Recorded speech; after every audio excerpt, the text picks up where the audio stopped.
Hello, hello, hello. Welcome back to Commission Reviews. And today I have a special guest in the background. Now, on the panel, y'all know we love her. I think she's one of our favorites on the panel. 'Cause on the panel, we drag a whole lot and talk a lot of crap. But, Jonique, I feel like that my entire panel didn't really have anything negative to say about her. And so I had the pleasure of having her in the background. So, without any further ado, real quick Commission Review, we got Miss Jonique in the building. Welcome, Mama. Welcome, welcome, welcome, welcome. I'm so happy to have you here. Yes, ma'am. Thank you. When I say she cute, she's so cute. Oh my God. Thank you. Girl, I was like, first of all, who is this thick, beautiful girl coming in? Because you have to understand, watching the show for so long and see, I have hips and everything. So I started coming, I said, okay, I see you. Okay. So that was exciting for me. So, first of all, welcome, welcome. Thank you for coming on my show. How are you, Mama? I'm doing well. I can't complain. Thank you for having me. Yes. So one of the things that stood out to a lot of people is the way you represent yourself. Mhm. You have to understand, I think you were unique in how you did it because it was like for you, it is what it is. You were straight up. I loved your conversation. I can remember when you were sitting there. I can't remember that scene. It was you in I think it was a double date, and the way you responded. I think Tony said he loved it. I did too. Because I was like, she coming with it. Every time they asked the question, she was like, da da da da. Very intelligent, very astute. I loved it. So you embodied that a black woman who is intelligent, smart, but doesn't have to have. I felt that I might be speaking for you. I'm sorry. Doesn't have to have a man. It is what it is. You good either way. Did I read that wrong or right? No, you read it perfectly right.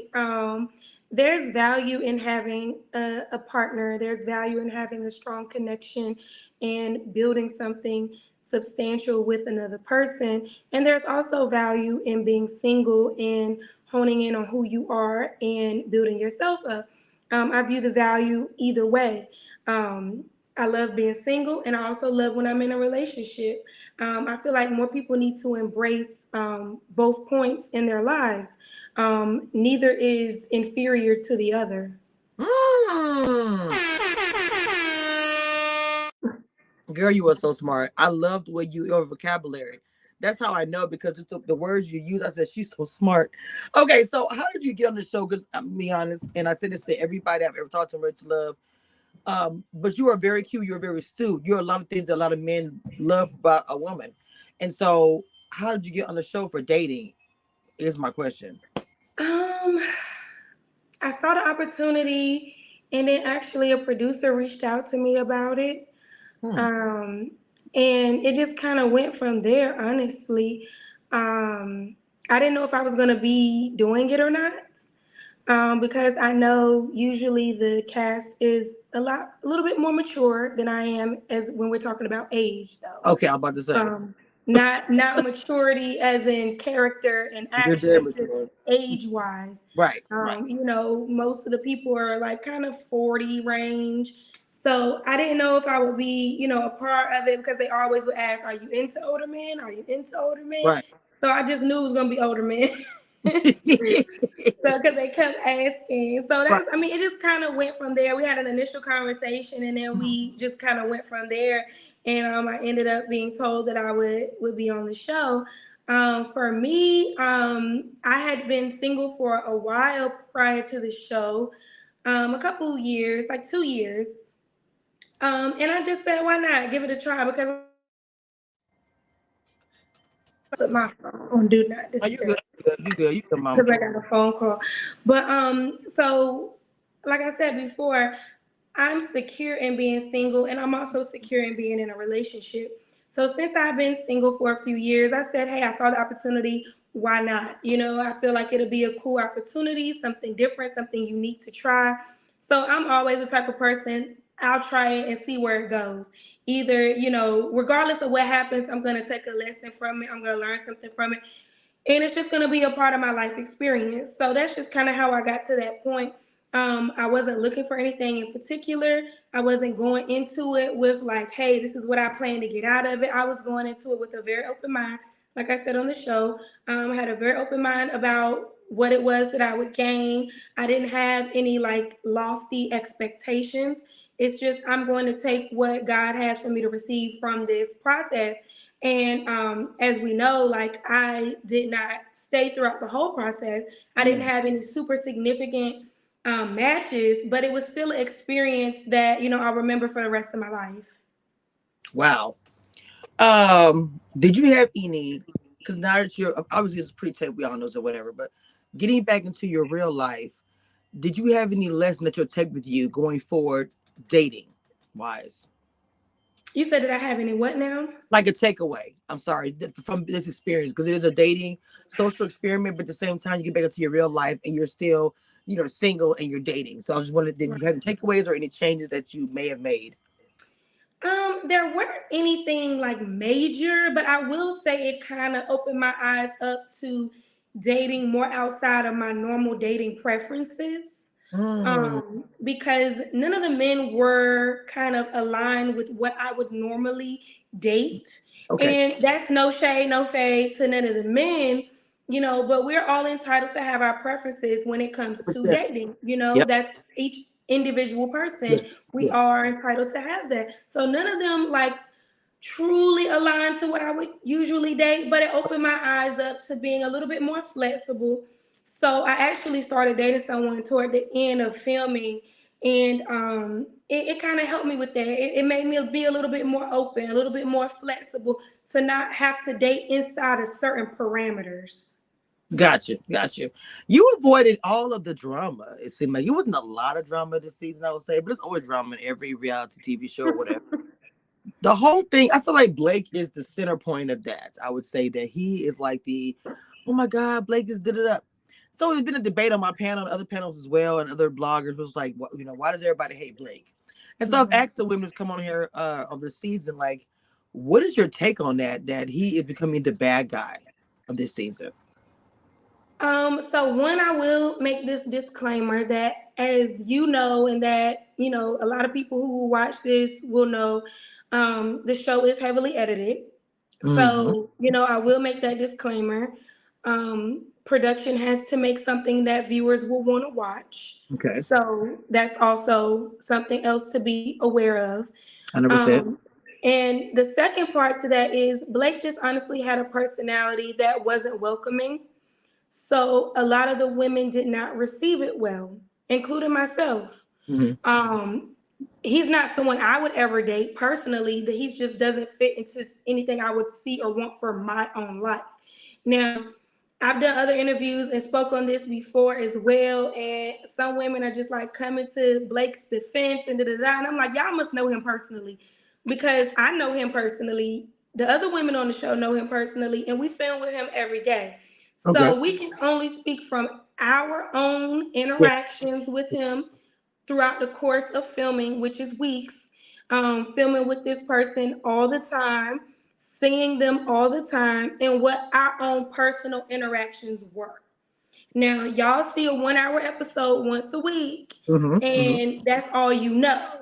We Yes. see these people for hours a day. Oh wow. So we talk to them, we have interactions with them, we ask them questions, they ask us questions, we see their body language, we see how they respond in real time. You all Mm. see responses that are edited, you all see responses that not always line up with how things truly happen over the course of a timeline. We see it in real life, in real person. So we are able to come away from those interactions with kind of an idea of who a person is based off of our experiences with them. So everything I say is based on my own experiences.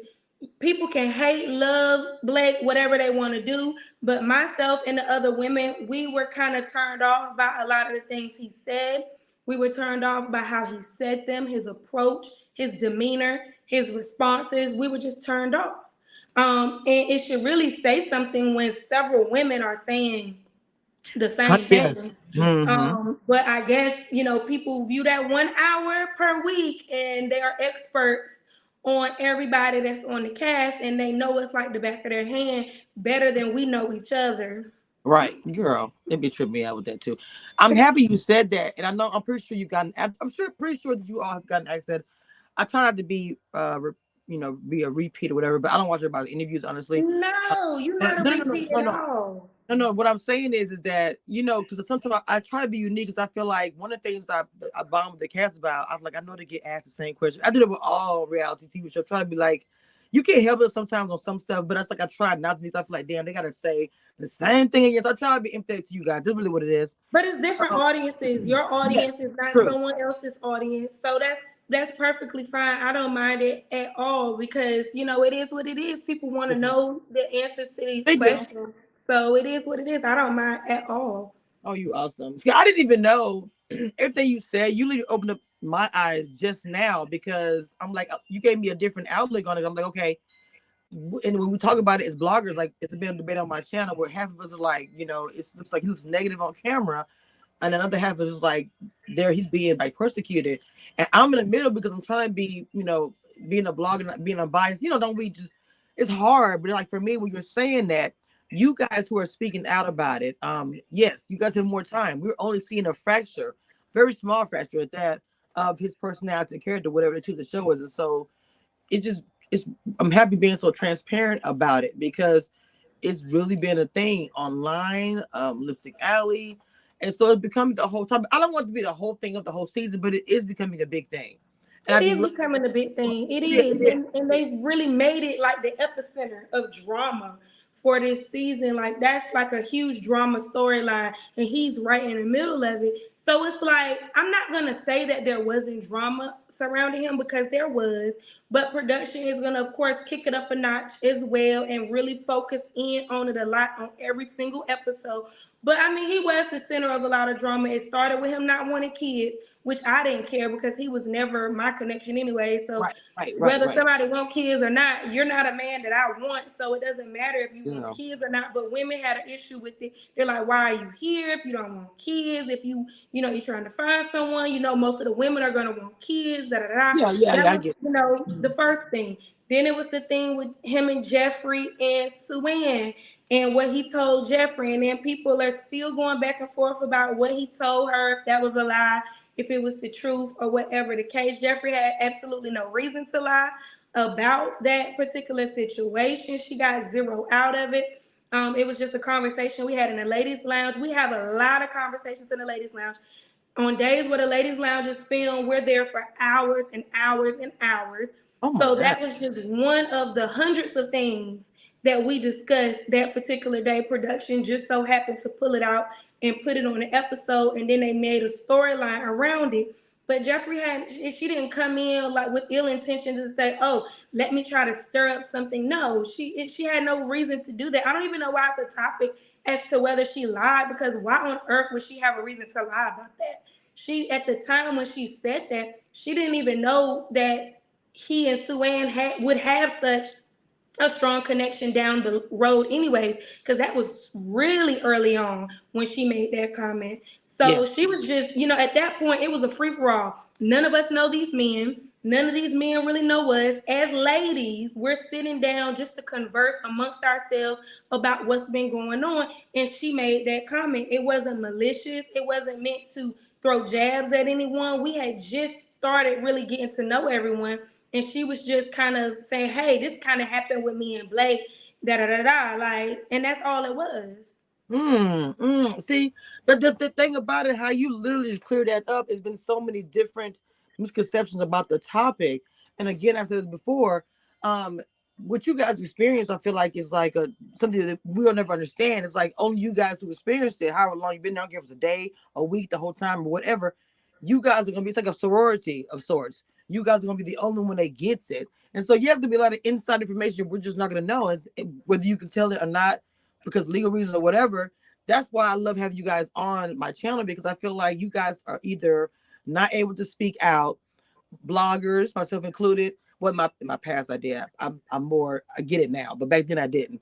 But even fans who watch will watch 1 hour and take, that's it. That's literally it. That's the truth, 100%. There's no gray area. But I know now, I'm more educated about it. It's a lot of gray areas, a lot of things.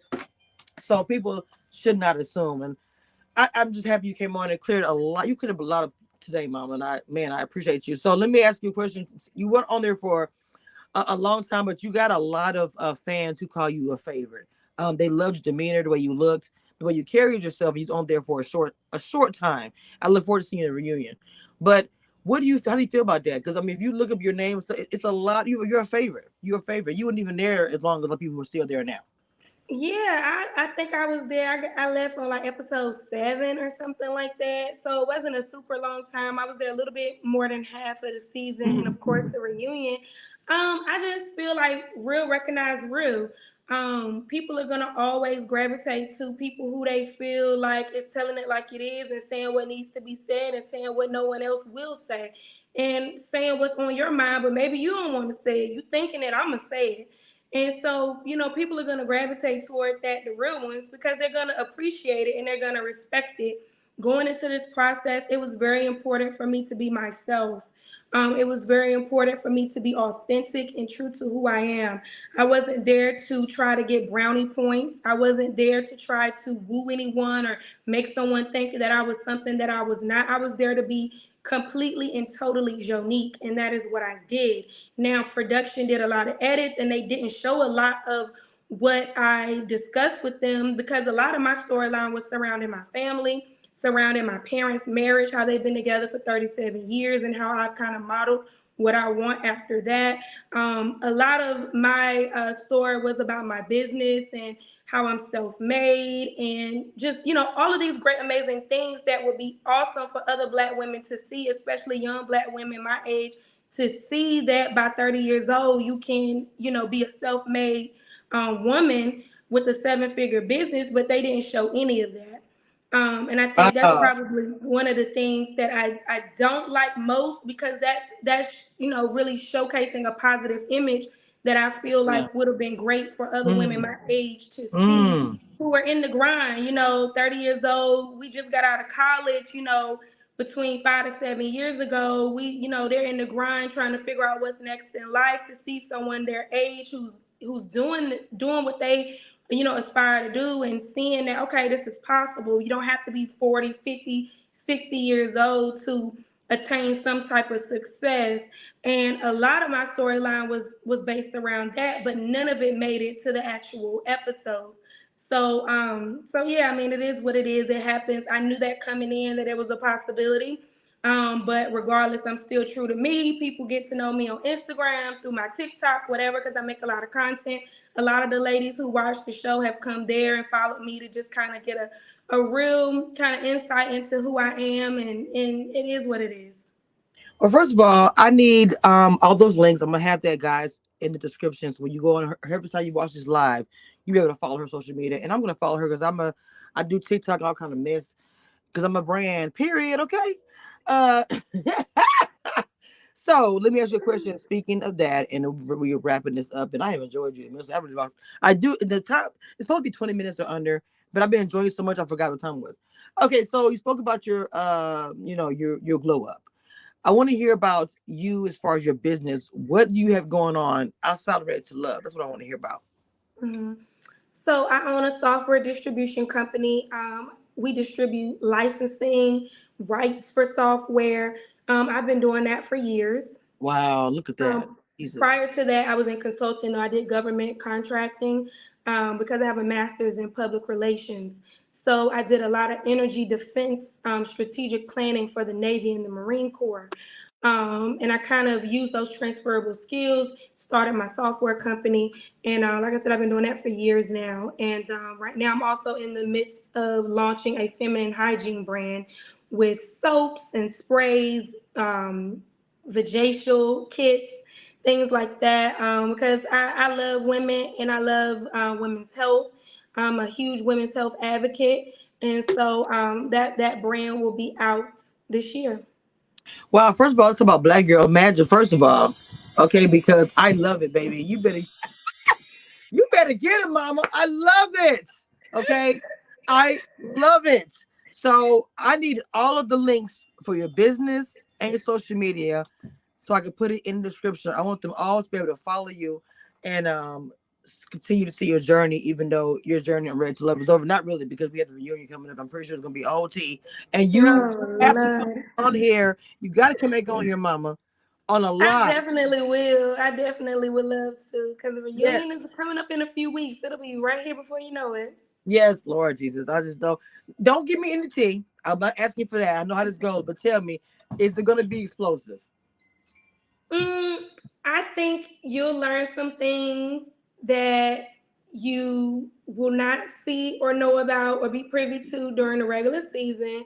Mm, And I think it'll clear up a lot of things if they show everything. Because, like I okay. said, it took us hours and hours to film these two reunion episodes. So I don't know what's gonna make it to the chopping block. But just being there and being present, I think a lot of people were able to kind of like voice their concerns about things that happened throughout the season. I think the air was able to be cleared in certain ways, and I think you guys are gonna really enjoy the reunion. I think it's gonna be really enjoyable. I think you're gonna get a lot of good closure on some of the couples and storylines and things that have happened, and so I think it's gonna be telling. Okay, okay. I am super excited about the reunion. I cannot wait to see what comes up next. And again, you guys, this is Jonique. She's the queen. Um, just beautiful and a beautiful experience. And look forward to collaborating sometime in the future. With that being Thank said, you. this is the queen of reality TV, Southern Queen at that. So I'm gonna close the door and we out of here. Bye. Bye.